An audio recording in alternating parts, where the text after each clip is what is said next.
Assalamualaikum warahmatullahi wabarakatuh. Jumpa lagi sahabat semua, dan terima kasih pada teman-teman ya yang selalu mendukung dan menyupport channel kami, dan selamat datang bagi teman-teman yang baru bergabung, dan kami mohon dukungannya dengan cara memberi subscribe, like, komen bila ada masukan, dan share pada teman-teman bila itu memang bermanfaat. Nah, pada kesempatan kali ini ya teman-teman, kita sedikit membahas tentang pembuatan cakwe, yang notabene cakwe itu sebenarnya, adonan cakwe itu sebenarnya lebih mudah daripada kita membuat adonan odading ataupun roti goreng.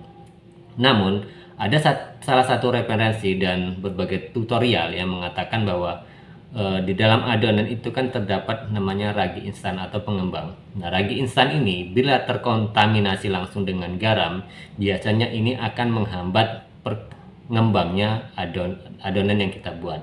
Nah, disinilah kita sedikit ada pengalaman ya teman-teman, ketika kita membuat adonan cakwe itu kadang-kadang memang ada terhambat, tapi ini menjadi suatu perbandingan teman-teman semua nantinya, karena kebetulan pas beberapa waktu lalu ada yang menanyakan japri saya secara WhatsApp, itu mengatakan bahwa kenapa bang cakwe itu gagal seperti ini.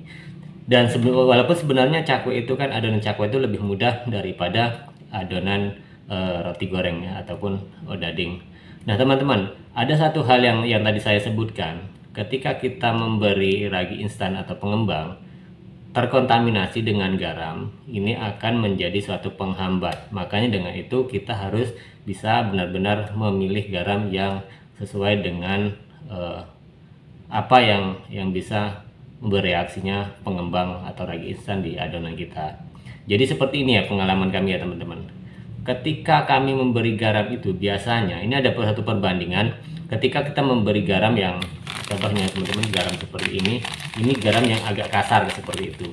Jadi kita bandingkan dengan garam yang bersodium tinggi, artinya garam meja seperti itu yang biasa langsung bisa dikonsumsikan.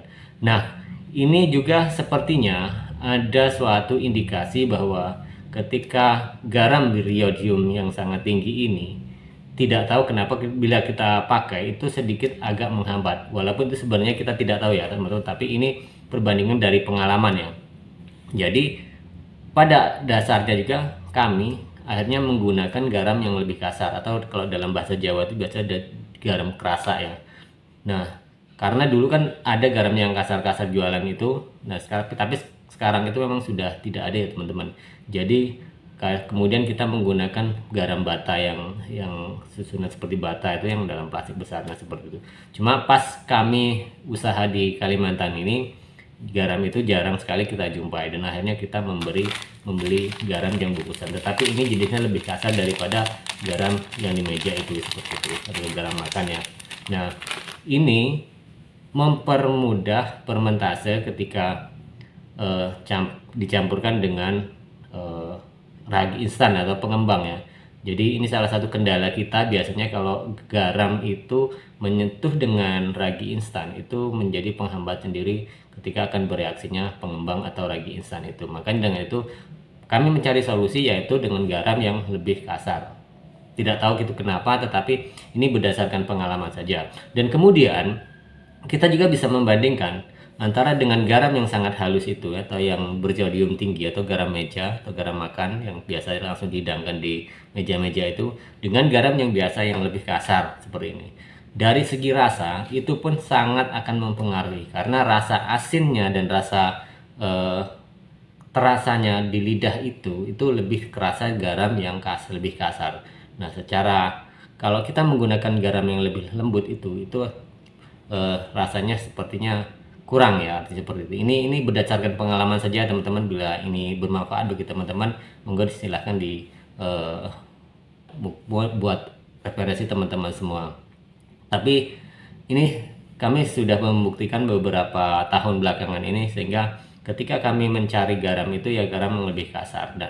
Dan dua hal tadi ya teman-teman tentunya yang berpengaruh garam ini tadi. Yang pertama adalah proses pengembangnya, karena memang secara perbandingan juga ketika kita melihat tutorial ataupun hal lainnya di YouTube gitu kan, ketika ragi instan itu dicampur dengan garam memang menurut mereka juga ini akan menghambat suatu kinerja ataupun reaksi dari pengembang atau ragisan tersebut. Yang kedua tadi adalah dari rasa. Dari rasa itu menurut kami sendiri, garam yang lebih kasar itu lebih kerasa asinnya, asin dan gurihnya, dan kecampur bawang kan seperti itu, sehingga rasa cakwe yang kita buat itu lebih gurih dan cocok dan sesuai dengan pelanggan yang membeli dagangan kita.